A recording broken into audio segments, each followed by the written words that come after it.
Many people built Estes rockets when they were children, but setting them off was always fairly boring since you stood 30, 40 feet away and set it off with a remote launcher. Well, now that I'm older and I can go to Lowe's and buy my own stuff, I decided to make my own missile launcher that you can shoot from your shoulder with an Estes rocket inside it. So this is what I came up with.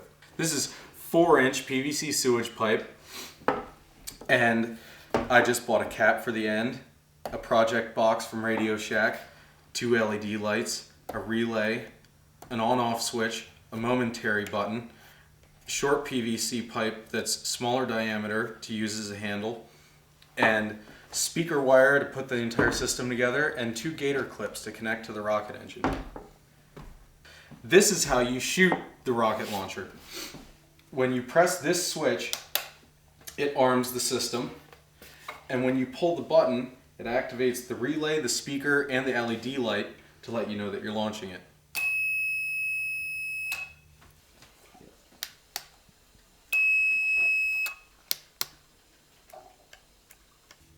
Aim in a direction that you want to shoot and pull the trigger.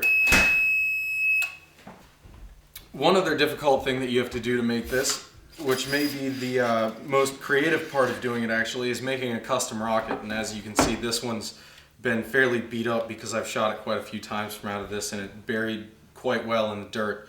But I tried a few different designs, and what seems to work out the best is a fin size that fits snugly inside the tube, not actually contacting the walls the whole way around, but just barely fitting inside and yet loose.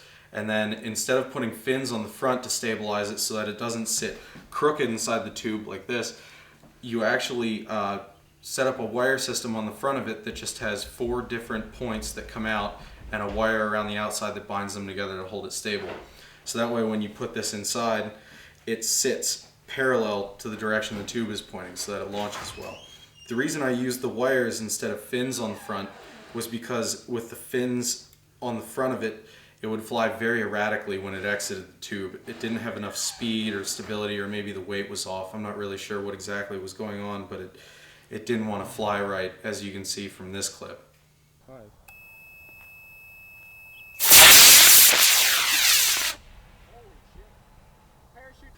But after I did this, it fired like this. Oh my lord. Man, that thing went. If you want to go for maximum effect when firing this, you can shoot it at night because the fire from the rocket engine is much more visible, and it's quite a spectacle when you see it fly straight out across a field and it looks like you actually fired a real missile launcher or rocket launcher.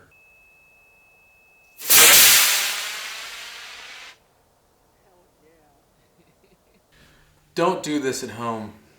It's probably not a good idea. I probably shouldn't have made this. I probably shouldn't have fired it from my shoulder, but I did, and it was a lot.